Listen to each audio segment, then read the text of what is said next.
Ronaldónak láttad a nyilatkozatát? Igen. Hogy már kimondta azt, hogy ez lesz. Nem tudom, hogy azt mondta, hogy valószínűleg ez az utolsó szezonja, vagy hogy ez az utolsó szezonja. Magyarok úgy hozták le, hogy ez, szóval nem biztos. De szerintem úgy mondta, hogy valószínűleg ez az utolsó szezonja, és szerintem is 1000 gólt megrúgja, hogyha 23 gól kell még neki, hogyha nem lenne megvalósítható ez a 23 gól ebben a szezonban, akkor tuti még végig, nem mondanám, hogy ez az utolsó, de azt a 23-ot mindahogy megrúgja, hogyha kell, játszanak barátságos meccset.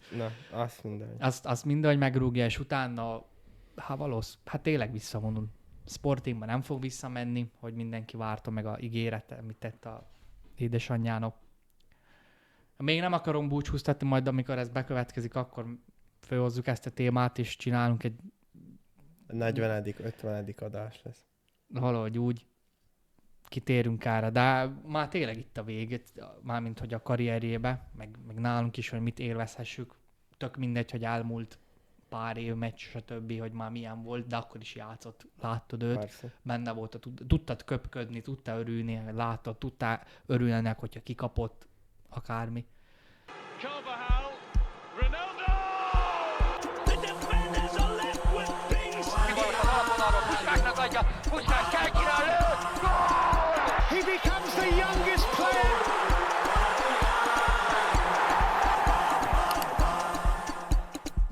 Sziasztok, ez itt a Mi a Pálya Podcast 7. adása, egy kisebb nyári szünet után a klubfocival mi is megérkezünk. Ha eddig nem tetted volna meg, lájkolj, iratkozz fel, továbbra is kommenteljetek. Kezdhessük is. Na mi a pálya? Mi a pálya?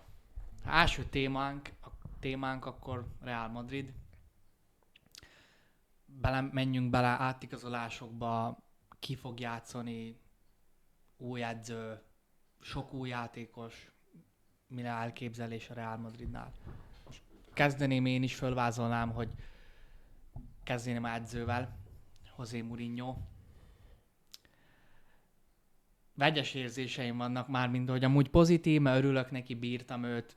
Olyan edző, akit bírok, hogy a dokumentumfilmjében is mondta, hogy neki nem focisták kellenek, hanem férfiak, akik játszanak. Tudod? És én ezt bírom öreget, de tudom, hogy már...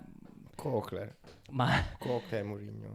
Már nem az a Mourinho, aki 15 éve volt. 20 évvel ezelőtt meg tényleg nem. A Mourinho ugyanaz, de a foci más.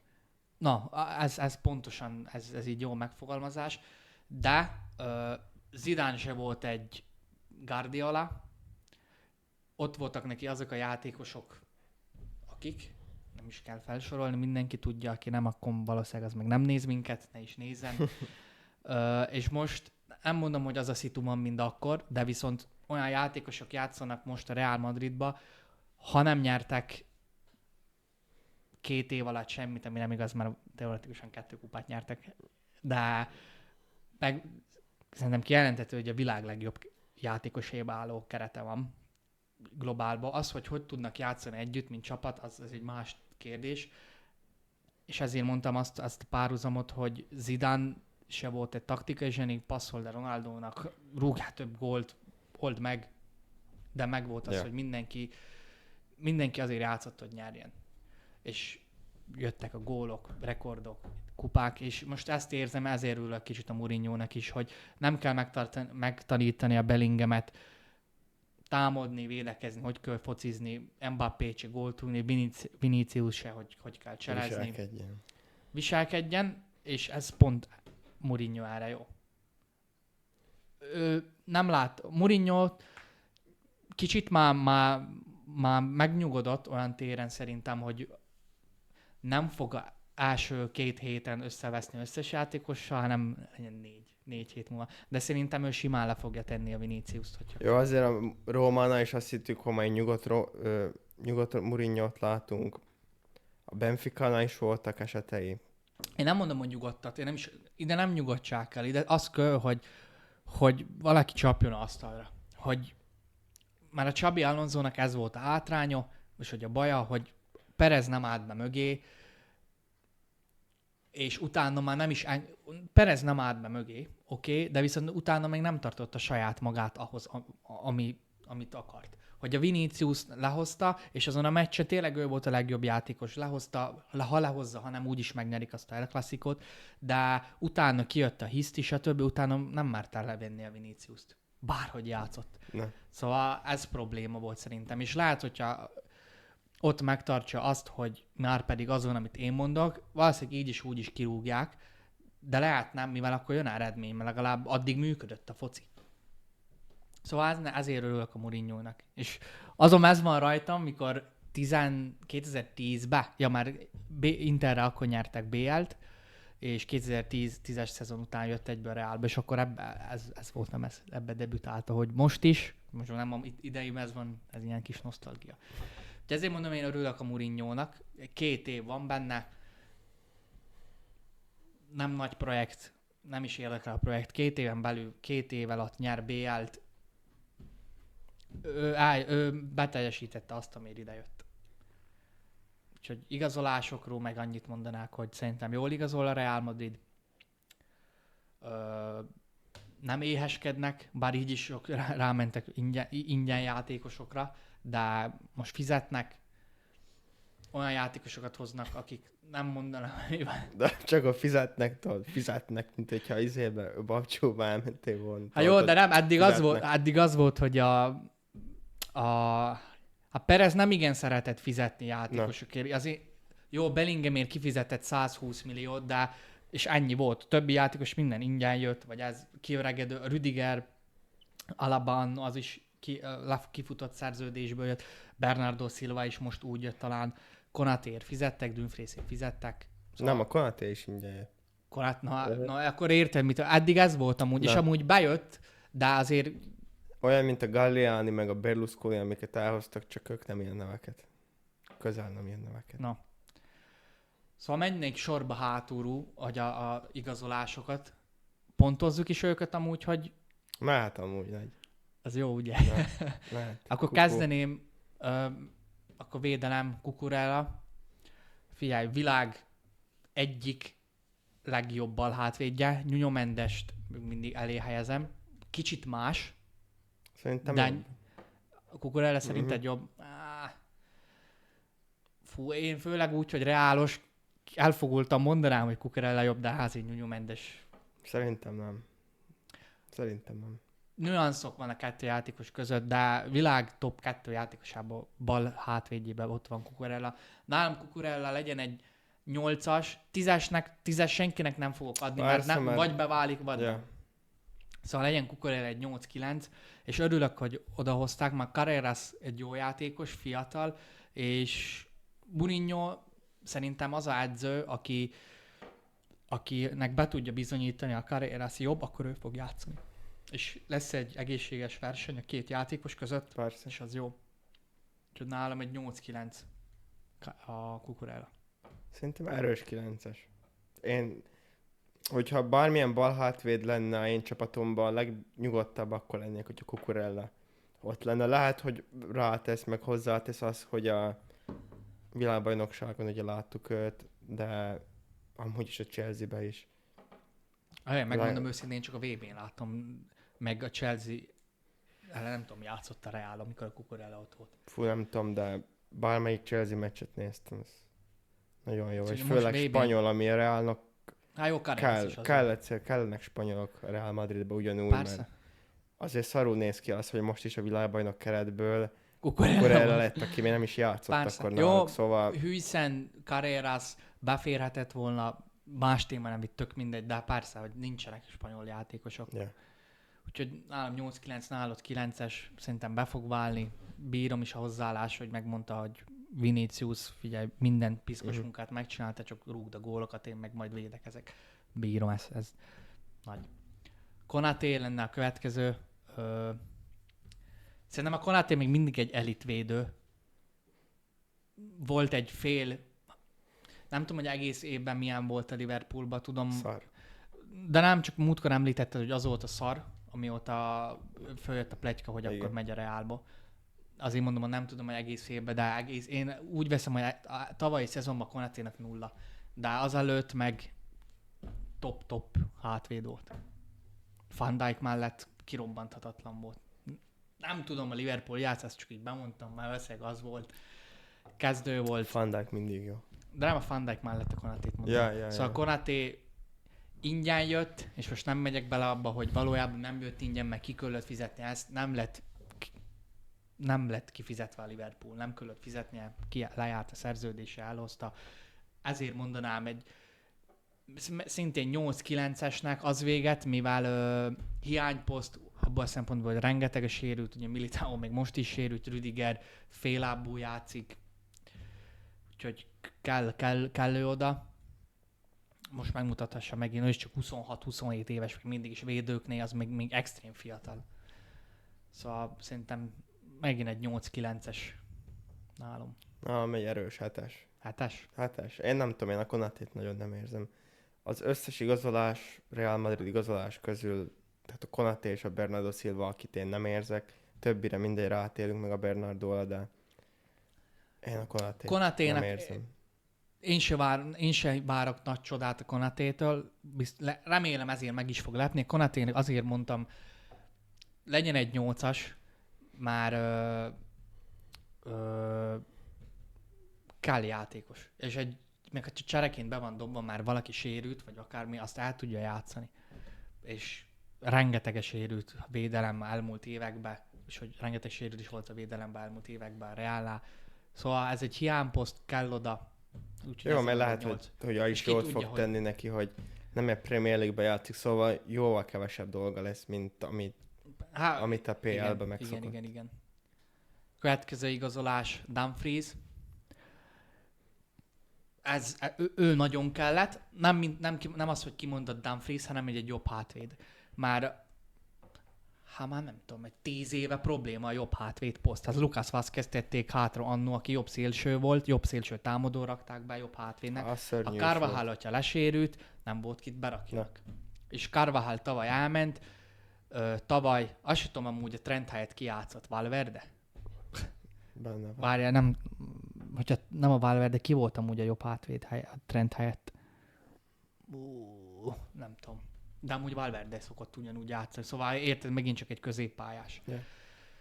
Szóval Dumfries köllött Trent mellé, és azért nagyon örülök a Dumfriesnak, már lehet kombinálni a két játékos, mármint hogy meccs ellenfél függő. Mind a kettő játékos más tud, amit tud, azt nagyon tudja. Uh-huh. Szóval én ezt ezért adom. És a Dumfriesnek amúgy hamarabb adok fullos 9-est adok, és a Cucurellahoz képest azért mondom, hogy ő inkább 8-9 a kettő között, de Dumfries tiszta 9-es az véget, mivel jobb hátvéddel probléma volt. Szóval nálam 9. Figyelj, én a Dumfries a Interben nagyon szerettem, és amúgy valamit vissza kell vonnom, előbb a Cucurellás kijelentést, már a Nuno Mendes Cucurella mellé meg egy Di Marcót elfelejtettem. A Di Marco brutális. Most a Dumfries eszembe jutott, és egy Inter, és a Di Marcóról nem beszéltem ebbe a témában. Jó, és ezzel neki az a szar is, hogy nincs akkor a neve most, mert olasz, és a olaszok ott vannak. Di Marco... Fú. Ez a csáva, azt hittem 30 plusz éves, most velünk egy idős, amúgy csáva, igen öreg, most hogy leétnek néz ki. Az igen nagy. De nagy amúgy. A döntőre emlékszek, még a BL döntőbe játszottak. Jól tudom, ami 20 asszisztja volt neki. Abba a szezonban? Nem most. Ja. Bal hátvéd létére. Jó, Igen, jó játékos.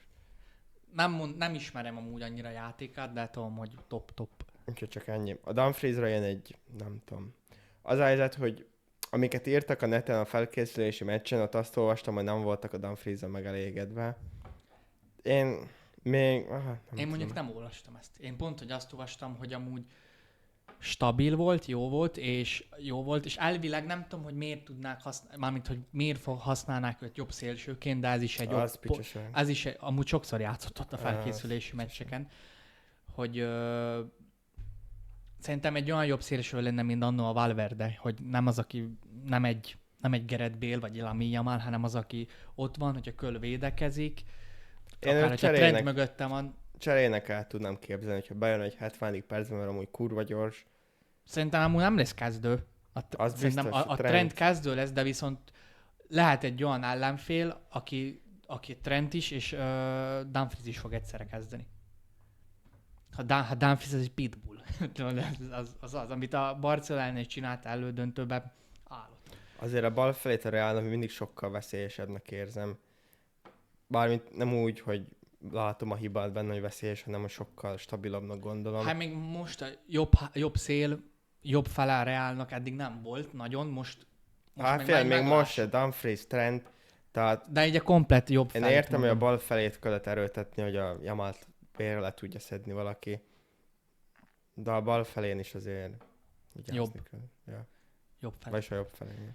Jó, szerintem Dumfries, Trent, ez jó lesz így. Két különböző jobb hátvéd, tudod rotálni őket, attól függ, szerintem azért mondom egy 9-es nálam, ő a legmagasabban lévő, aki legjobban szükség volt. De mit mondtál rá? 7-es. Dumfries rá 7-es. Az szép. Jó, úgy mind a Konatét. 7-es. Hát de hiány posztra jött. Nem tudom, én 7-esnek érzem. De akkor kit mondtál volna azt, hogy jó, most ne a Hakimit mond, vagy akármi, csak egy olyan, Aki jobb hátvéd. de nem az, hogy jobb hátvéd, hanem, nem mint hogy jobb hátvéd, hanem hogy például a 8-as adtál volna a Real igazul, hogy a jobb hátvéd A jobb posztra, hátvéd hogy egy posztra. rotálni, stb. Spence-t. Jó, man. Nem csere. Jó, man. A Spence szerintem jobb, mint bármelyikük. Jó, akkor Bernardo Silva. Bernardo Silva helyett. Jaj, ja. Na, Bernardo Silva. Hát, én most nem akarom lehúzni direkt a pontszámaimat, de a Bernardo Silvára, hogyha a Konatéra 7-est adtam, akkor a Bernardóra egy 6-os kell adnom. Mert szerintem meg egy nem tudom, nem érzem őt ebbe a csapatba, hogy ide való Érdekes, volna. hogy Vagy- itt van. Ilyen FIFA karriermód transfer. Egyszerűen nem érzem őt, hogy Én most, mit mondtál rá, 6-ost? 6-os. Mennyi Én lett? amúgy 7-est adok rá, az véget, mivel így is telítette középpálya, de lehet pont a Bernardo Silva lesz a kulcs. Nem mondom, hogy ő lesz, mármint, hogy nem mondom fixen, látom magamat, hogy ő lesz fixen, de viszont látok egy olyan forgatókönyvet, hogy akár Valverdet kiszorítsa, vagy a Tchouaménit, bár szerintem inkább... Hát, szerintem az a forgatókönyv, ez nem létezik. De az véget, mivel a Bernardónak megvannak azok a skilljei, most nem hasonlítom a Rodrihoz, de az, hogy egy Modric szintű játékos.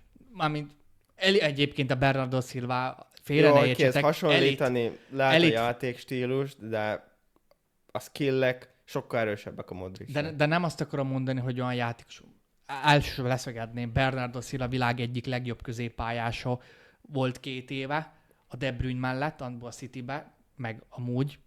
Nem mondom, hogy a világ a legjobbja, de azért elit középpályás, mert annól szélső volt jobb, de tök mindegy, egy hatalmas focista, okos, és azért mondom, hogy most lehet, hogy ez fog lenni a Realba. Egy Bellingham Tchouaméni mellé, egy agy, szerintem ő ezt tudja hozni. És pont ez, hogy a Modricra tudnám hasonlítani, hogy az a játék intelligenciája megvan neki.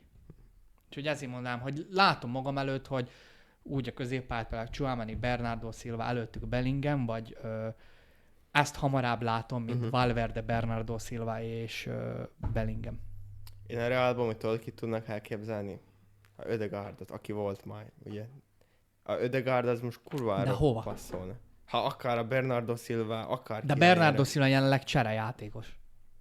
Most például, hogyha úgy, Ki van még a Arda Gülert se tudják Jé, hova de behelyezni. Én Arda Güler, én nem látom magam előtt Arda Gülert, hogy elmúlt következő 3-4-5 évben egy alapember lesz.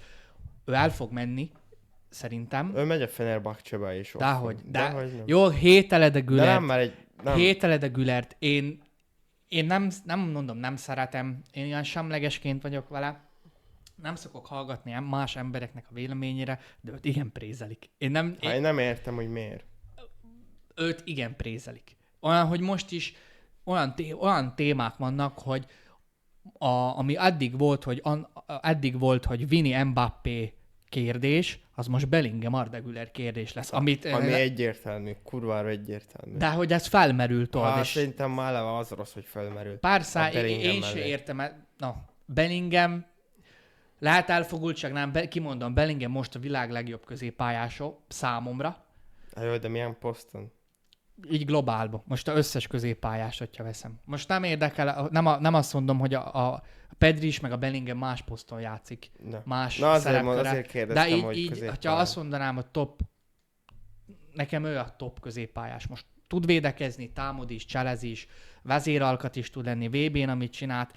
Harry Kane messze nem ő volt a vezér. Az, hogy eljutottak elődöntőig, az nem a Harry Kane-en múlott. És a elődöntő nem tudtam megcsinálni a Bellingham maga. Ott, na mindegy, hagyjuk a VB-t. Szóval azért mondom, hogy Ödegaardot hova tennéd be? Ő 10-es, nem? Akárki helyére. Bellingham helyét betennéd. Jó, a Bellinghamen kívül. A posztja még előbb hasonlít a Bellinghaméhez. Ő is inkább támadó középpályás szerintem. De eljátszol szerintem 8-ast, 6-ost. 6-ost? Ha miért, simán nem tud védekezni. Hát miért, a Pedri is inkább 6-os. És nem, a Pedri inkább 8-as. Pedrit inkább így... Nem. A Ödegaard... Hagyjál már. Miért? Ödegaard nem férne be szerintem most ebben a Reálba. És pont erre akarok kitérni, hogy a Bernardo Silvát idehozták, és így is kurva telített ez a középpálya, hogy Tchouaméni és Kamavingának olyan szezonja volt, amilyen most a felkészülési meccseket nem lehet semmit leszűrni, de most szerintem összeszedte magát. Most vegyük azt, hogy mindenkiben a potenciál, mindenki formában van, mindenki. Tchouaméni, Kamavinga, Bellingham, Arda Güler, Bernardo Silva, Valverde, kit hattam ki? Pitárcs most őt lesz szerintem az a Reálnak, akit fognak így csiszolgatni, egy saját nevelésű nagy játékost ki akarnak hozni bele. Szóval itt van 7 játékos, középpályás. 6 játékossal se volt gondba, mármint úgy, hogy kevés lett volna előző 2 szezonban, de most még idehozták a Bernardo Silvát. Ez a 7 játékos közül Ödegaardot kire cserélném le? Pitárcs. Hányadik szerintem opció? a Gülernél messze jobb. De Güler se lesz kezdő. Szóval most értem. Hát jó, de most azt mondtad, hogy a 6-7 játékos közül kire cserélnéd lenne. Jó, mondtam, hogy de Ödegaard hány éves? Szerintem 30, ha fasz szerintem még amúgy nincs. fiatal, 15 éves volt, mikor a Reálban. Azért gondoltam rá, hogy... No, de tudod, ott Ödegaard nem volt való a Reálből. Panaszkodott, hogy amúgy nehéz beilleszkedni, meg minden, nem tud barátokat szerezni. 27. Sír. Na, Güler mennyi? 21, 2. Aha, köcsög. 21-2, szóval Ödegaardnak nem kéne. Így is gondban van. Hogyha Rodrit elhozza a Reál, arra azt mondom, oké, bár akkor se tudom, hogy akkor Tchouaméni, akkor úgy lenne, valószínűleg Tchouaméni helyett játszott. Ja, de én azt se bánom, hogy nem jött, és Tchouaméni ott van. Szóval Bernardo Silva nálam egy 6-os, vagy 7-es, már nem tudom, mit mondtam, de pont ez véget, hogy telített nagyon az a középpálya, így is probléma van, hogy kit játszossá, mert a Valverdét én se akarnám levetetni, de hamarabb látom azt, hogy Tchouaméni, Bernardo Silva, Bellingham, az véget, mert a jobb szél meg van oldva. Mert eddig a Valverdét beraktad jobb szélére, mert védekezett, mert a Carvajal vagy nem ért vissza, stb. Vagy a Trent ott volt, Trent fölment, akármi nem ért vissza, besegített, de most ha például a Dumfries kezd, előtte Diomande, nem fog kelleni oda Valverde, hogy jobb szélre kihúzkodjon is. Amit tud a Valverde, az nem fog annyira kölleni, mert Tchouaméni védekezést megoldja, labdákat leadja, mellette Bernardo Silva észre megoldja azt, amit kell, és előttük a Bellingham. Szóval ezért mondom, hogy érdekes lesz ez a szezon, hogy mi lesz, és ez lesz a legnagyobb probléma amúgy, hogy ha nem fog, például leütetik a Valverdet, nem hinném, hogy elkezd hisztizni, bár ez a szezonban sok olyan dolog történt, amit nem hittél volna, de Fight Clubot, pont Tchouaméni Valverde. Na, de úgyhogy Bernardo Silva nálom 6-os, 7-es, ma fogalmam sincs, mit mondtam, de szerintem jó előérzetem van vele iránta. Előre a... Diomande. Már csak ő van, nem? Ja, Diomande. Reálnak azt vágod, hogy a rekordigazolás ő érte fizetett legfeljebb. Friday-néger amúgy én bírom amúgy. Én eleinte úgy voltam vele, hogy húztam a számot, mert amúgy a csávó jobb lábos, és bal jobb szélső, de elvileg azt mondta ügynöke, jó, el kell adni még minden, de azt mondják rá amúgy, hogy olyasmi, mint a Dembélé, hogy amúgy nem veszed észre, milyen lábos, jobb vagy bal lábos, és amúgy a Lipcsében is jobb szélsőt játszott kényszerből, de jó, 2 lábos a csávó. Én eddig úgy voltam vele, hogy oké, nem hiába fizetett annyit érte a Real, és valószínűleg nem ebben a szezonban lesz az, ami. A csávó 19 éves, a Vagy jövőt... 26, nem tudni. Nem, jó, hivatalosan 19, a Ne. jövőt fizetted meg vele. Ne. Hogyha beválik, akkor egy 10 évig megvan a jobb szélső posztod. Akár bal szélsőre. És amúgy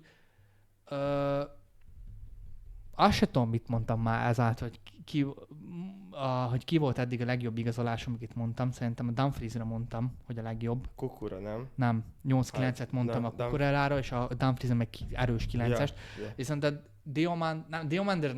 Diomandre mondok 8-9-et, már vagy beválik, vagy nem. A Mastantún is úgy jött ide, hogy azt mondták rá, emlékszek egy csáva egy podcastban azt mondta, hogy a Mastantuno lesz a Real Madridnak a Lamine Yamalja. Az képest ment a Fiorentinába kölcsönre. Jó, azért a Masturbinho nem volt valami izé.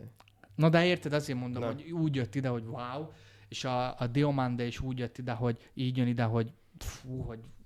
A Diomande szerintem erős 9-es, Néger Bale, csak nem tud új rúgni. De... Nincs olyan erő benne. Jó, de az, hogy 19 éves. Még Ja. szedhet fel erőt. Ja. De jó, nem igen akarom azt, bírom. hogy B legyen. Szóval szerintem jó lesz. Sokkal szerethetőbb karakter, mint a Vinicius.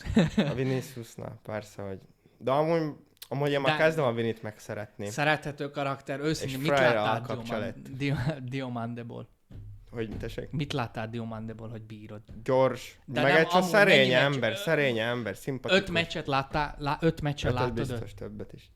Te nézd Lipcsét Bundesligát. nézek, majd megteszem a Lipcsét, igen. Ja, úgy Ja, igen. szóval Szóval BB-n se néztem. vágtam amúgy, hogy szerintem nem tudom, láttam-e 2 elefántcsontot meccset láttam, de nem volt egy nagy... Na, úgyhogy várom ezt a szezont.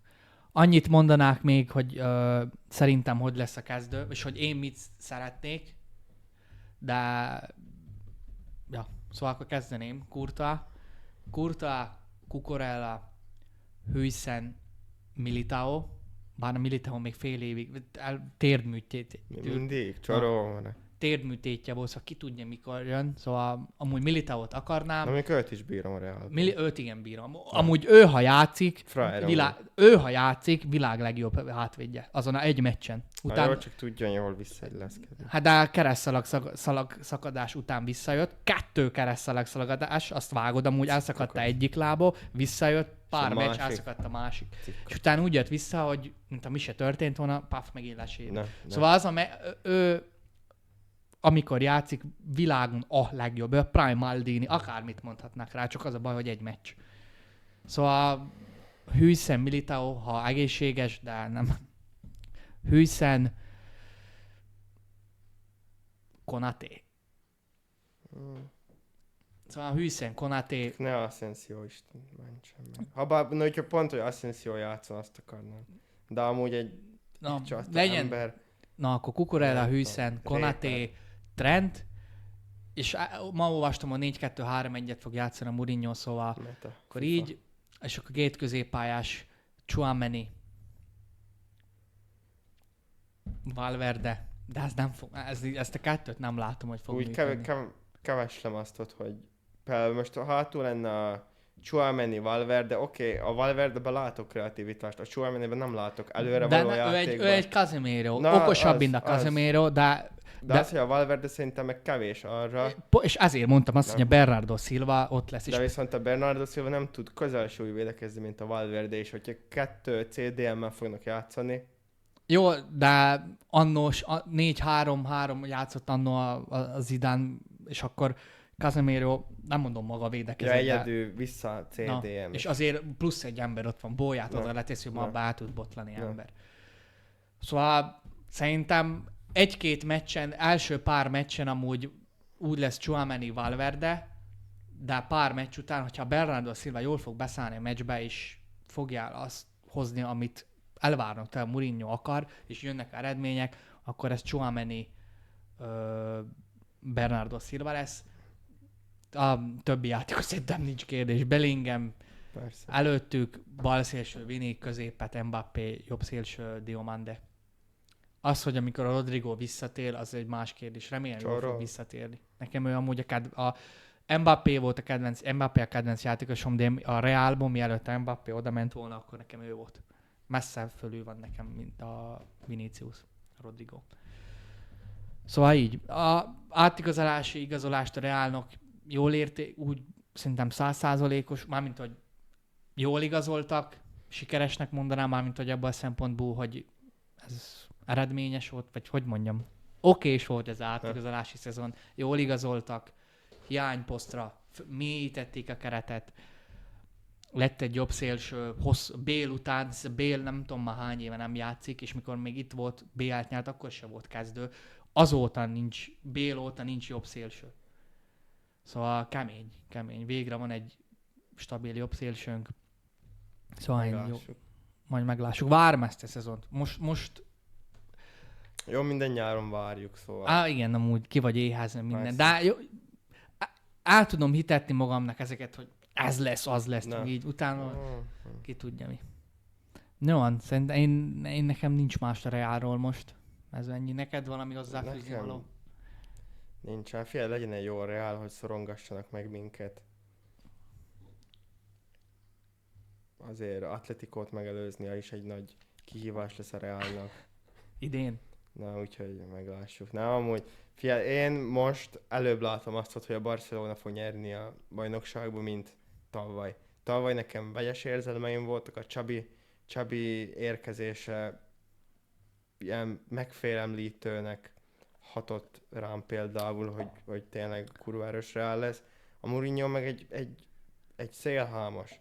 Úgyhogy én benne jó, közel nem látom azt, hogy... De ne azt a taktikai zsenialitást. Nem az, hanem például már utóbbi 5 évben 3 csapatnál úgy leégette magát, hogy mint a szart úgy utálják őt. De utálják, de 2010, amikor idejött, széttört. Jó, de 16 év volt. De nem csak azt mondom, figyelj, hogyha az lesz, hogy nem engednek senkit játszani, remélem nem, de hogyha nyerni fognak, nem érdekel. Ha minden meccset 1-0-ra nyernek, jó, ez volt a terv a Fenernél, ez volt a Benficánál, ez volt a Rómánál. Jó, persze, csak most vannak olyan játékosok, akik maguktól tudnának játszani. Eddig Ancelotti alatt tudtak. Jó, de olyan ligába játszanak, ahol a fő ellenfél, sőt, még Atletikónak is, hasonló jó csapatról. Jó, de azért mondom, Ancelotti alatt működött ez. Jó, azért miben volt más? Ott a Kroos. Nagy szerepe van a Kroosnak, de a... Mindegy, szerintem Mourinho... Én nem azt mondom, tényleg nem 2 évet adok neki, szerintem BL-t, remélem behúzza, meg megérdemli a BL-t a Mourinho a Reállal, ha az véget, ami volt 2011-ben, elődöntőbe kiestek 11-esekkel. Meglássuk. Én pozitív. Örülök, ő egy régi vágású edző, kemény, én bírom. Dokumentumfilmet is, amikor beszélt, bírom a csávót amúgy. Akkor térj át a Barcáról. Menjünk ugyanígy végig. Mehetünk ugyanígy. Hátulról kezdünk. Cancelo, hivatalos. Kurvára örülök. Még múlt héten beszéltünk is erről, hogy a Cancelot nem is értsük, hogy miért nem tartottuk meg. Most már hivatalosan megtartottuk. Ha jól tudom, Al-Hilallal felbontotta a szerződését. Ő mondta, hogy csak itt akar játszani. Még amikor Al-Hilálban volt, ő akkor is azt mondta, hogy ő imádja a Barcelonát, imádja a játékosokat, ő Barca drukker. Azelőtt is ott játszottam úgy, nem? Na igen, de az, hogy... kölcsönbe, azt igen, már volt Al-Hilal előtt nálunk, és a Barcelonában, és ő tényleg imádja azt a csapatot, és ilyen játékosok kellenek. És olyan játékosról van szó, aki a bal hátvédposztban, a jobb hátvédposzton, akár még, tehát hogyha még a szélsőkkel is el tud indulni, szóval mindenképp hasznos játékos. Figyelj, én rá egy 8-ast adok, egy stabil 8-ast arra, hogy jött. Kell Eric Garcia kevés. Ki van még ott? Baldé is kevés. Tehát kell az, hogy Baldé elit lehetne, hogyha Baldé csak ő is sérült sorol, úgyhogy meglássuk, de a Cancelo nagyon jó igazolás. Amúgy Cancelo én is adok 8-as, stabil. Amúgy régen is mindig bírtam, FIFA-ba jó lapjai voltak. Jó. Egy 8-as. Oda kellett, bal hátvéd kellett. És az, hogy ő nem is ízetlenkedik, nem nincs körülötte feszkó. Totál normális, szóval örülök neki. Stabil, oda kellett. 8-as nálam is. Persze, szóval a következő poszt, várjunk, ki van még ott? Hátul érkezett valaki még, ha jól tudom, nem? Ez a baj, szerintem egyik nagy baj. De figyeld, még van idő átigazolási időszakból, szerintem biztos, hogy Deco dolgozik azon, hogy érkezzen középhátvédé. Úgyhogy én remélem, hogy a Laportot el tudjuk hozni. Mármint, hogy a Laporta dolgozik, nem a Deco. Deco csak van, úgy néztem. Nem hiszem. De a azért. Laportot amúgy át tudnám képzelni egyébként a Realba is, mert szerintem kellene még egy védő a Realba. Persze. Az a Laport, és fél a legnagyobb Barcába. nyomós. Amúgy is szerintem Barcába fog menni. Választana szerintem nyilván a Barcelonába jönne, A és most nem válogatott az. Na, játékosok jönnek. persze, hogy meg az, hogy adott egy pluszt az a világbajnokság is. És az, hogy Kubarsi, Laport Bevált. 2 gólt kaptak, ha jól Bevált. tudom, a spanyolok. Egyet. Tehát nincs miről beszélni, hogy 1 gólt kapni egy egyet világbajnokságon. Belgáktól. Tehát az elképesztő tudod. És az, hogy a Kubarsi, Laport nagyon működne szerintem. Meglássuk. De úgyhogy a Barcelonába is tudod. Úgyhogy remélem ő fog érkezni még. Középpályára jött a Rodri. Már hivatalos.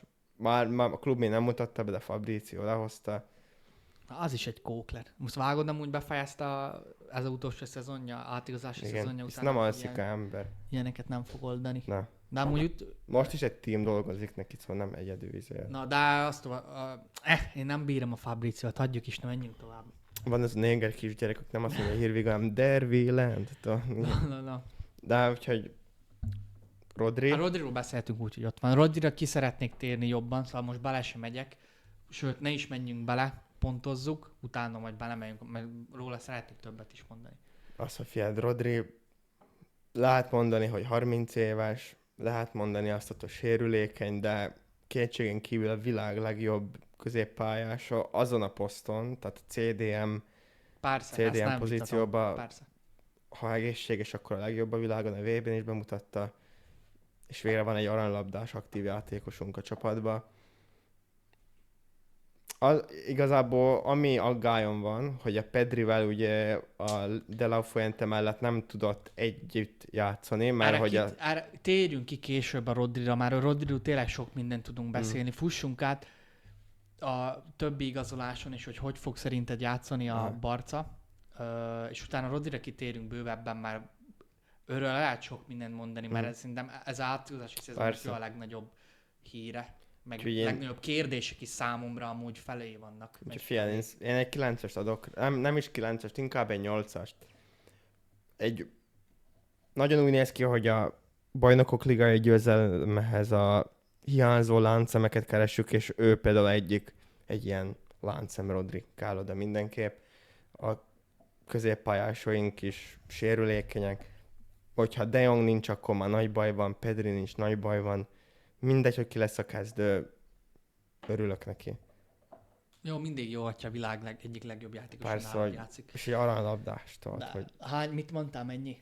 Hány pont? 8-as legyen.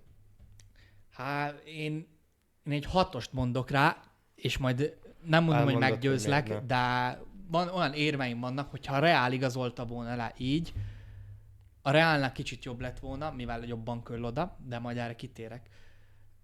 Szóval még aki érkezett, Adeyemi, tehát az, hogy 28 millióért a csávó ingyen volt, a felkészülési meccsen kurva jó volt. Jó, egy Lamine Yamal mögé jött egy FIFA player, egy meta FIFA player. Jó, egy cserejátékos köllött, Lamine Yamal kell pihentetni, ne adj Isten, lesérül. Kurva jól játszott, 28 millióért én adok egy 9-es. Persze. Egy erős 9-es. Hát figyelj, úgy én is mondok rá egy 9-est az véget, mivel olcsó volt, 28 millió, amire kellett oda egy játékos, a Barcának kellett egy játékos, a Lamine Yamal mögé, bár amúgy ott van az a saját nevelésű, az a Rodik, vagy mi a neve? Nem a Dánra gondolsz, nem? Nem tudom milyen neve. Egyszer játszott a Lamine Yamal, és hogy mekkora meg így. Ő nem saját nevelés, de ő sérült, ha jól tudom, és kurva sokáig. No. Szóval az nem értettem, de ezt ma mondták nekem munkába, hogy pont, hogy sérült. No. Szóval ez oda köllött, ezért szerintem számomra a Barca igazolási közül van a legjobb, magasabb szinten 9-es, meg a Cancelo, de én már úgy vettem, hogy ő ott van, tudod. Szóval egy 9-es az a Adeyemi, vagy milyen? A következő Gordon, aki... Amikor először megtudtam, akkor nem örültem, mert tudtam, hogy ha Gordon jön, akkor Rashford menni fog. És a Rashford, jól tudom, 45 milliót kellett volna fizetni, nem értünk ezzel, de szerintem itt tényleg arra mentünk rá, hogy ezt a presszelős játékot erőltessük, amit Flick imád. Sok press, offside trapek, efelé hajlik a csapat, és ebbe a Gordon pedig kurvára kimagaslik. Tehát a Premier League-ban legjobb számokat hozta letámadásokban. Ha gondolom, akkor a világon is, hogyha a Premier League-ben, ahol tényleg erre épül a foci. A világbajnokságon is megláttuk, hogyha Gordon nincs, akkor tovább se jut Mexikótól, az fix. Vagy nem, de várj, Mexikó, nem is. Kongó ellen ő adta mind a két gólpasszt. Szerintem kurva jól lesz ő is. Meglássuk. Az, hogy 75 év Gordon, vagy 45 év Rashford, akkor... Na, ezt akartam felhozni. Pont ezt, hogy nekem ezért bemondom a pontszámomat. 7-es, 8-ast mondok rá. Az véget, mivel értem, Hansi Flick akar valami újat kipróbálni. Eddig is pressinget, de azért egy más szitu, más játék lesz, szerintem. Viszont veszélyes lehet a lass taktika ezáltal, mivel letámadnak, mindenki fönnmarad, és még lastra próbálják állítani, és azért idén ez nem működött nagyon jól. Sőt, előtt szezonban is mémek voltak arra, hogy szerinted melyik csapat támadtad. Igen. Szóval jó, próbálkoznak, stb. Ki tudja még, hogy fognak játszani amúgy, meg ki fog játszani, már nagyjából lehet sejteni. De jó igazolás a Gordon, de ahogy mondtad, Rashford 45, vagy ő 75, vagy talán 80 millió, majd 80 volt amúgy. A bónuszokkal. Na, legyen 75 millió, akkor azt mondom Rashford, és úgy, hogy a Rashford jól játszott ebben a szezonban, nagyon jól játszott. Plusz, mivel nincs csatár jelenleg a Barcába, és én nem látom magam előtt. Gordon is játszik csatárt amúgy. Na, de a Rashfordot hamarabb rakom be csatára. FIFA-ban mindig ott. Na, de az, hogy Rashford el tud játszani ott, és hogyha megmarad, akkor amúgy a legjobb az lett volna, mind a kettő marad. Csak az, akkor Rafinha mi van, mert mindkettő inkább a bal szélen, vagy mindhárom igazából a bal szélen. Persze, de hogyha nem igazolnak csatárt. Viszont... Azt akartam mondani, nem látom magam előtt, hogy hoznak csatárt amúgy. Ez mindenképp fogom. Julian Alvarez nem fogják tudni elhozni. Nem 120 milliót nem fogad el Atletico. A Realnak az egy kamu blöffölés volt, de 120 millió azt mondják, nem fogják eladni. Fölverték a árat. Mindegy, hogy fölverték, ha nem adják. Na de most például 140 milliót nem hiszem ki fog adni a Barcelona. Na de várjál, és pont ezért számomra a Rodri nem valami nagy, nem kapott tőlem nagy pontszámot, mert 80 milliót kifizettek érte, és még 140 milliót ki kéne fizetnie a Julian Alvarezért. Úgy, hogy a Rodri nem köllött annyira, mint a Julian Alvarez. És hogyha nem Julian Alvarez, akkor milyen csatár jönne? Hát jó, de vedd az, hogy attól függetlenül a Barcelona az elmúlt években fillérekért igazolt, és átlagban, ha egy Milán 160 milliókért igazol per év, akkor az nem egy hű, de mekkora dolog, hogy a Barcelona akár 300. Hát jó, de Barcában az a helyzet. Nem, tudom, jobb a helyzet. Hát jó, de ez az első, amikor tényleg fizetnek. Plusz egyébként múltkor hallottam, hogy a Rafinhát idén már jó lenne kifizetni. Hát jó, nem úgy néz ki, mint aki sírna ez miatt, vagy... De nem a Rafinhát, a Leedsnek kéne fizetni a 40 milliót. De érted? Jó, én féltem a Barcát, hogy abban a szempontból, hogy a semleges szurkoló vagyok most, letakarom, Isten ments, nem, hogy én féltem az véget a Barcelonát, hogy a Rodri az egy presztízs igazolás volt, hogy a Real is akarta, és a Real nem akarta annyira már. Rodri a Barszába akart jönni, a Madridban nem akart menni. Ez eddig nem, de... Ja, kitérünk. Gordon, mennyit ad rá? Gordonra egy 7-est. Én is adok egy 7-est, a Rashford miatt. És kell csatár, kell ebbe a Barszába egy csatár, meg egy hátvéd. Én Osimhennek örülnék. Amúgy Osimhen amúgy még jobban adnám, igen, mint a Julian Alvarez. Igen, bepasszolna a csapatba. Már ebben a szezonban is erőltettük a bűntelen beadásokat. Oké, hogy ott volt egy Lewandowski, de még egy Ferran Torres volt elő. Ha lábból nem tud rúgni, nem még, hogy fejálljon egy gólt. És pont ezért szerintem Osimhen jobb választás, mint a Julián Álvarez. Jöhetnek azzal Julián Álvarez, hogy tipik Barca játékos, mindegy, tök mindegy, hogyha ott van a Lamine Yamal jobb szélén, aki nem egy Messi, abban a szempontból fog rúgni 40-50 gólt, hanem rúg 20 gólt, és lesz 20 asszisztja. Csak hogy lesz 20 asszisztja, aki nem lesz ki gólt rúgni. És a Osimhen és a Julián Álvarez se egy 40 gólos csatár. Jó, a Barcelonában azért más lenne. Na, de nem egy argentin válogatottban se rúgott rengeteg gólt. Most a VB-n. Volt egy igen gyönyörű gólja, de ő inkább az a távolabbról. Jó, a Osimhennek, meg João Pedrónak örülnek. João Pedro vagy Azt Osimhen. mondtad múltkor. Őt annyira nem is, hanem Osimhent látom magam előtt, hogy ott a Barcába, és úgy, hogy Anthony Gordon Rafinha nem lesz kezdő amúgy. Benne van amúgy. Anthony Gordon, tegyük fel Osimhen, leigazolják Anthony Gordon, Osimhen, Lamine Yamal. Anthony Gordon ki tudja szolgálni Osimhent labdából, Lamine Yamal megrúgja 20 gólt és 20 asszisztot tesz. Ez így működhet. Csak Osimhen is drága lesz amúgy. És kurva sok. 80-100 biztos. És kurva sok pénz. Ez azért van, ahol játszik Galatasarayba, mivel a Nápolyból, mikor ráment, nem tudta senki kifizetni. Akkora volt a fizetése igénye, hogy nem fizették ki. És ezért van ott, ahol. De amúgy Barcelonából őt át tudom képzelni. Jó, úgyhogy fél részemről ennyi. Akkor Rodrira mindjárt kitérünk. Előbb mehet egy játék. Mehet. 3-ra kell mondanunk egy csapatot, és utána kell mondani egy olyan játékost, ami mindkét csapatban játszik. Igen. Szóval mehet. 3, 2, 1. Chelsea. Real. Hazard. Akkor ez 1-0. De 3-ig megyünk. Következő kör eddig 1-0 nekem. Számolj. 3, 2, 1. Chelsea. Milán. Morata. Pazd meg. Morata játszott mind a kettőben. Már milyen agyad van, nem hiszem. Pörög. Akkor jövök én, számolok vissza. 3, 2, 1. Liverpool. Dortmund. Coutinho-t akartam mondani. Ez nem játszott a Dortmundba, ugye? Nem. Várj, Dortmundba. Hülye. Ez kemény. Sturridge biztos nem játszott Dortmundban. Nem. Dortmund játékos nem jut eszembe. Pedig nagy sztárok jöttek onnan, és szerették szétvásárolni. A Sancho jut eszembe, de a Unitedba megy. Nem tudom. Figyelj, én feladom. Menjünk tovább. Jó, akkor 2-0 továbbra is. Nekem? Ja. Te számolsz. 3, 2, 1. Paris Saint-Germain. Milán. Donnarumma. Picsába.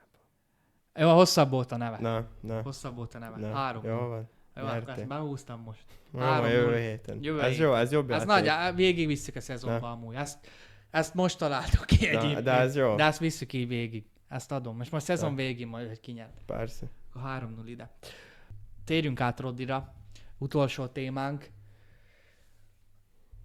Nekem alapból egész Rodri sztori úgy indult, hogy a Reállal.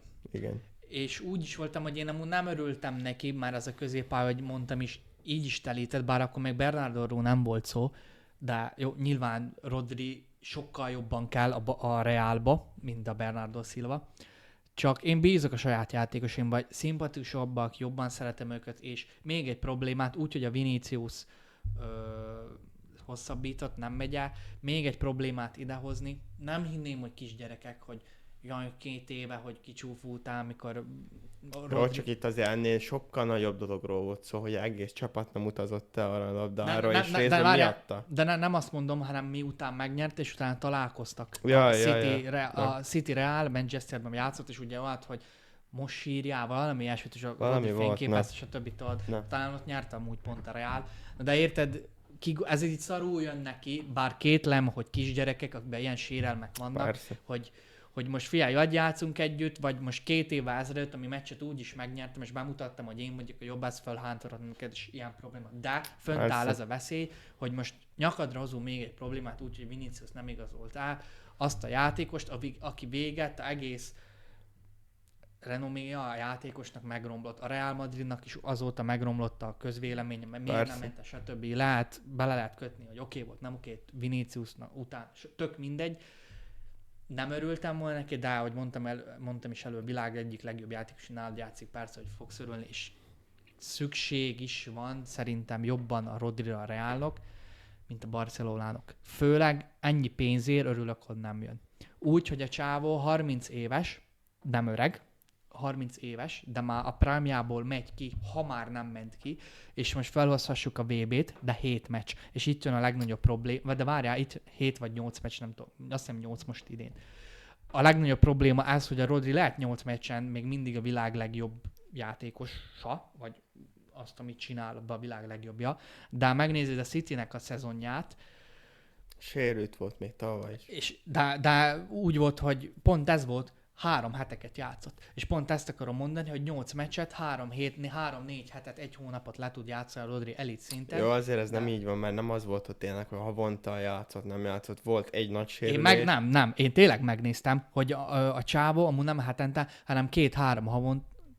Nem, 2 havonta. Hát jó, de egy szezon áll. Jó, de azért álltam meg, de majd megnézem, amúgy majd bevágom, de gyakran voltak sérülések, kisebb, apró sérülés, ami sok meccset hagyott ki, és mikor játszott, se hozta azt a teljesítményt, amiért őt mondják a világ legjobb hatosának, akármilyenek lehet mondani. Ja. És ezért nem érdekel a Barca szempontja, én most a Real szempontjában mondom, hogy ha tegyük föl a Rodri 50 millióért jön a Realba, 100%-os jön, így is, hogy nagyon magas a fizetése, hogyha jött volna a Realba, ha 30 milliót vagy mennyi lett volna, akkor ő lett volna Mbappé Vini mellett a legjobban kereső játékos. Persze.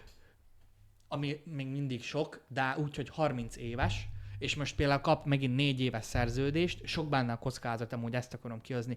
Tegyük föl, 50 millióért elhozzák, oké, 30 millió évente a fizetése. Jó, 30 nincs. De annyitól lett a Barcában. A Realról ennyi volt szó, hogy annyi lett volna. És benne van ez a veszély, hogy lesérül akár fél évre, és fizeted neki azt a nagy pénzt. És a La Ligáról beszélünk, ahol gondok vannak azzal, hogy játékosoknak fizetés a rengeteg pénzt, és úgy, hogy most szabadult meg a Real Alabától, aki ugyanúgy top 3-as fizetése volt, a top 5-ös biztos, de ott volt top fizetések között, és a csávó nem játszott. Mint a Hazard. De most nem is akarok annyira visszamenni, de az, hogy Alaba, és most végre meg tudtak szabadulni, Rodrit elhozzák, mert a világ legjobb hatosa, oké, egy hónap után, Hát de azt nem vehetett. De nem vehet. Ha benne van, de összes játékosnál benne van, de mindegy, igen, hogy 30 pluszos, de pont ez az, a Diomande se azért került 100, azért se lett rekordigazolás már most a világ legjobbja, hanem a potenciál. Lehet, ő lesz a világ legjobb jobb szélsője, vagy nem. Lehet. Megéri a kockázat. Szerintem a Diomandében hamarabb megéri a kockázat, mint a Rodriba úgy, hogy 80 millió plusz 30 a fizetés, és abból indulsz ki, ami most megtörtént, hogy 7-8 meccsen a világ legjobbja, egyik legjobbja, de viszont, hogyha egész szezont nézed, a Cityben nem teljesít. Ára mondom, hogy kockázat. Eleve Iram is más egy Premier League-ben, meg egy spanyol bajnokságban. Ebben a spanyol bajnokságban akár félgőzzel is el fog tudni játszani, mert szinte védekezésre nem is kell a kis csapatok ellen, neki csak a középpályán kell lennie. Persze, de a Rodri, ahogy mondtad, a kulcs a BL-hő, és a BL csapat, a BL-be kell fognak találkozni. Jó, mondhatod, hogy a VB is 8 meccs, oké, a BL-ben meg mennyi van? Azért BL-be 16. több. BL-be több.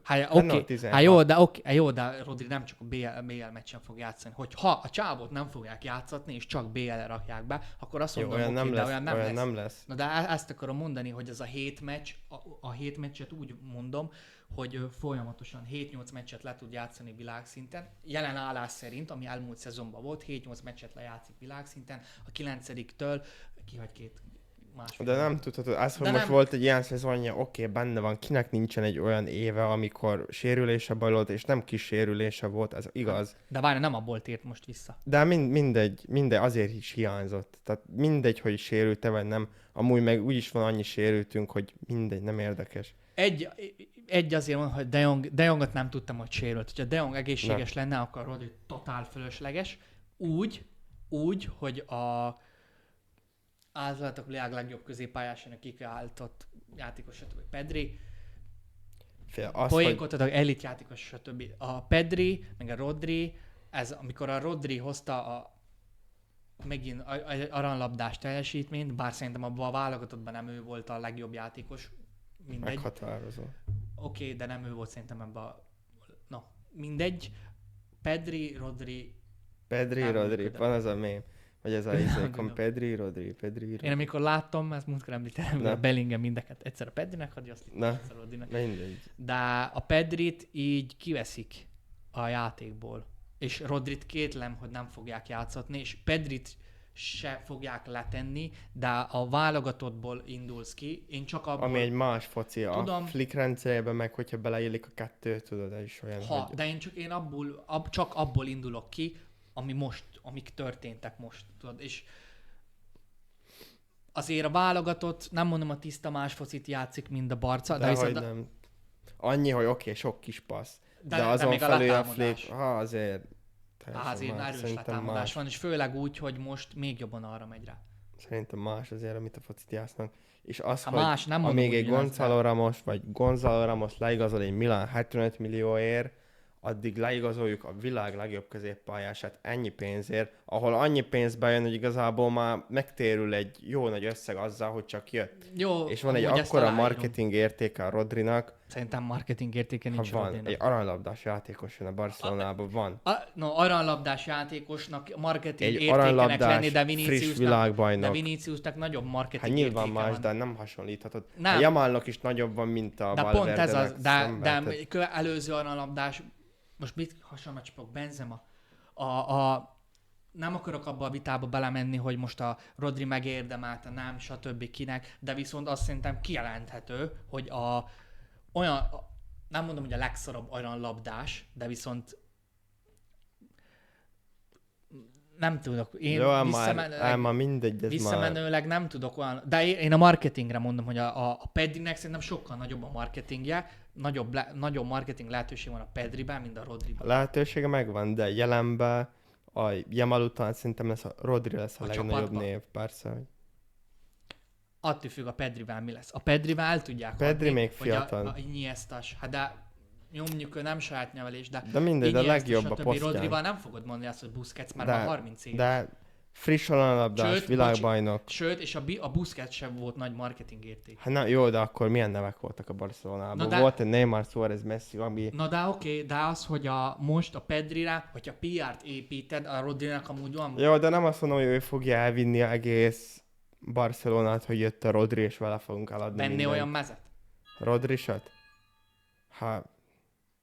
Nem tudom, nem vennék. Nem vennék. Nyilván Jamalt vennék, vagy Rafinhát.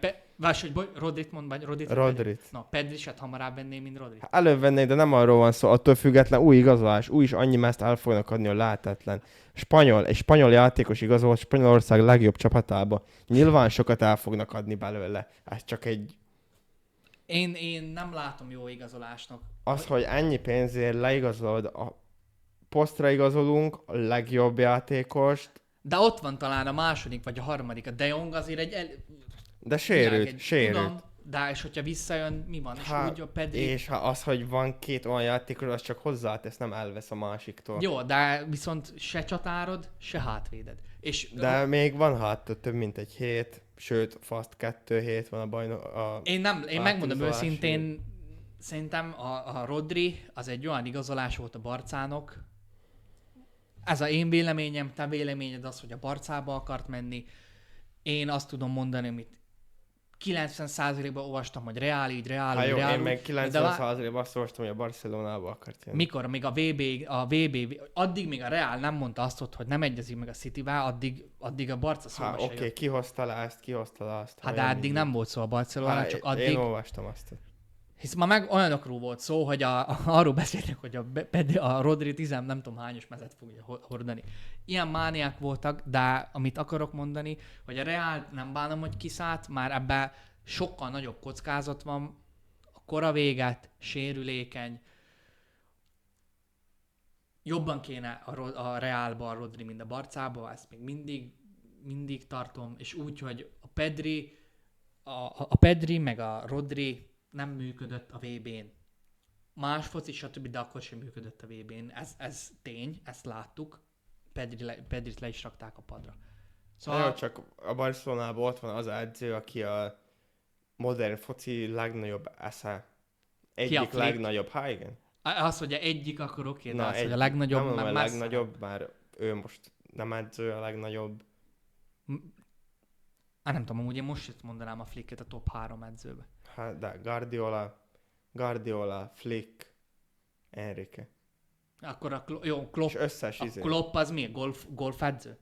A Klopp nem edző most. Most német válogatottnak edzője, de amúgy akkor elmúlt, még a Bayernos korszakát sem mondanám, hogy nyárta beélt, igen, következő. Én a Flicket meg a Enriket egy szintre helyezem, abszolút. Simán. Nem, szerintem nem. Simán. Amit a Enrique megcsinálta Párizsba, a Flicknek ugyanez megvolt a Bayern, mondjuk megnyert. Minden. Jaj, most a Treblet nyertem úgy ő is ott, de viszont a következő, most itt a back-to-back-et akarom. Hát jó, de arra most a világon lehet, az Zidane meg Enrique kívül ki volt rá képes. Na, de oké, de azt mondom, hogy ezt össze tudod hasonlítani, a Flicknek mindene megvolt ahhoz, mindene megvolt, mind a Enrique-nek a Párizsba. Bayernba ugyanúgy nem akadály. Jó, de attól függetlenül nem mondhatod most, az Zidane-ról sem mondod, hogy valaha volt legjobb edző, mert 3 nyáron de én nem is mondom. De hogyha már az a mérték, hogy kétszer back-to-back BL, vagy nem, akkor ennyire az Zidane a világ legjobb edzője. De mivel tudod összehasonlítani a kettőt? Én csak ugyanazok a körülmények, ugyanaz minden, jó, azért és úgy, hogy őt kibaszták a következő évben.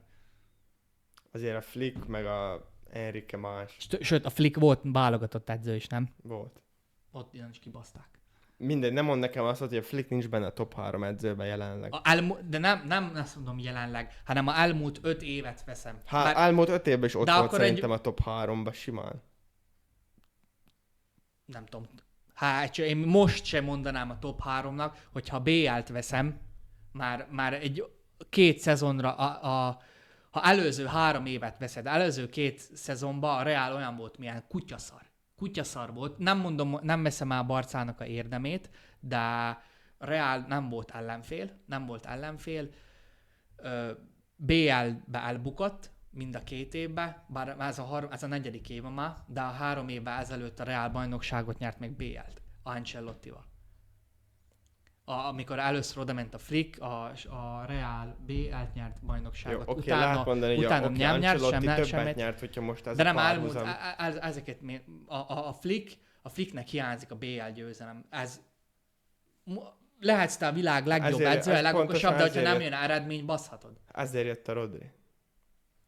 Hát mondanám, hogy legyen úgy, de figyelj, most, hogyha megnyeri, akkor tényleg bebizonyítsa, hogy ott van. De most jelenleg nekem jó edző, hatalmas edző, de a Guardiolát hamarabb mondanám, most így, akik tényleg top edzők, Guardiolát hamarabb mondanám, Kloppot hamarabb mondanám, Enriquét hamarabb mondanám. Ancelotti, ez egy érdekes kérdés. Hát jó, van közöttük 30 év. Jó, de előző nem tudom mennyi évet mondom. Ancelottit a Flick elé helyezem, oké, hogy ő is nullát tett abba, nem nyert semmit abba a szezonba, otthon, se BL, se Spanyolba, klub izét nyertek, klub BB-t, még szuperkapát. De érted, azt abba évben Flick lealázta egész Reált, abba évben is. De hatalmas a Flick, de nekem még neki BL hiányzik a Barcából, és akkor lehet azt mondani szerintem, hogy sikeres volt a barcás projekt a Flicknek. Lehet azért mérek mindent amúgy BL-be, mert a Real Madridnak szurkolok, és mindennél fontosabb persze. A BL, de szerintem a Barcának, hogyha a Barcában amelyik edző, a következő edző, ha Flick lesz, ha bármilyen edző megnyeri a BL-t a Barcának 10x év után, az lesz a minden. Meglássuk, nem? De úgy minden, hogy szerintem ő rá jobban fognak emlékezni, például, hogyha Amorim jövőre, csak hirtelen szemben jutott, Amorim megy jövőre a Barcelonába, és megnyeri a BL-t, sokkal jobban fogják szeretni Amorim, mint a Flick. Hát de nyilván bajnokok ligája az más. Nyilván ráteszi a BL-t, de mindegy, egész onnan indult, szerintem ott van jelenleg a top 3-ba. Elfogadom, nehéz vitázni, és hogy nehéz, én tudok vitázni vele. Elfogadom, nálam nincs, hiányzik neki a BL. Ha megnyeri idén, akkor aláírom, amúgy a top 3 benne van. Rodri meg. Szerintem Rodriról elmondtam mindent, hogy miért mondtam rá 6-ot, más is mondtam, de azt hiszem 6-ot elmondtam. Szerintem kockázatos, és főleg úgy kockázatos, és azért mondtam 6-ost, hogy ha már van nekik egy hátvédjük, egy stabil hátvédjük, és van még egy csatárjuk, és utána beigazolják a Rodrit, akkor Rodri már minden, az már előbb lesz, mint a többi. Na, de akkor azt mondom, hogy tök mindegy. Nincs a De Jong, ha van a De Jong, ott van, de még kérdőjel van. Most, hogyha a átigazolási szezon végéig leigazolnak egy csatárt, egy hátvédet, akkor Rodri lehet 8-as. De nekem ez a Barcával egyik nem nagy félelmem, mert amúgy leszarom, csak ez, hogy számomra ez a legfurcsább, hogy míg a Real hiányposztokra igazolt, pont a Rodrit nem hozta le, de a bal hátvéd, jobb szélső, Bernardo Silva, közép hátvéd, Konaté, és még a Bernardo Silva is azt tudom mondani, hogy úgy, ahogy a Barca nem. Barca a bal szélső, Cancelo már félig meddig Barca játékos volt.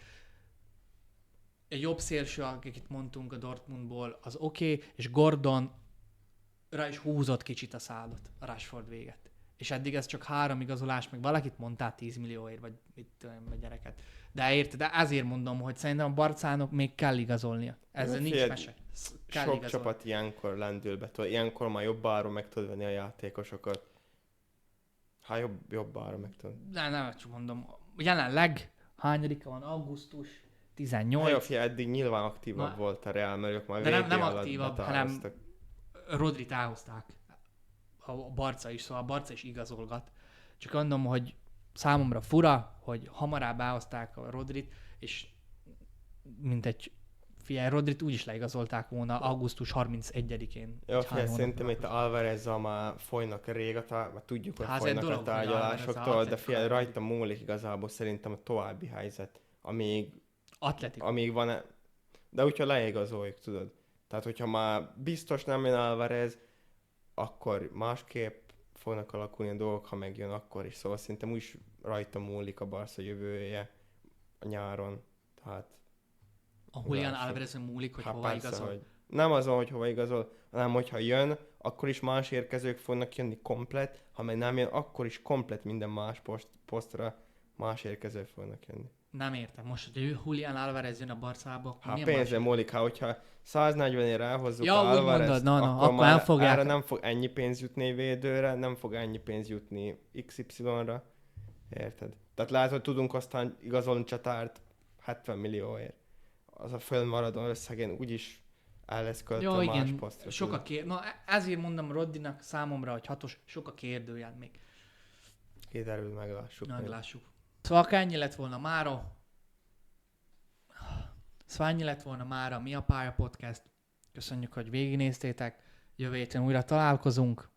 Most már újra folyamatosan, ahogy elkezdődött a klubfoci, mi is startoltunk. Elkezdődött a szezon. Hivatalosan ez lesz az első szezonunk. Igen. Szóval elkezdődött a szezon, minden héten jönnek a adások. Később BL-ről is. Szóval én várom. Erős lesz. Jó lesz a szezon. Bajnokok ligája is kezdődik, minden, szóval téma jó lesz.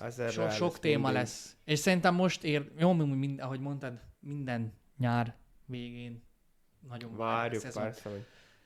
Szóval még egyszer köszönjük, hogy végignéztétek. Ha eddig nem tettétek volna meg, iratkozzatok fel, lájkoljatok, osztjátok a videót, kommenteljetek, örömmel válaszolunk nektek. Sziasztok!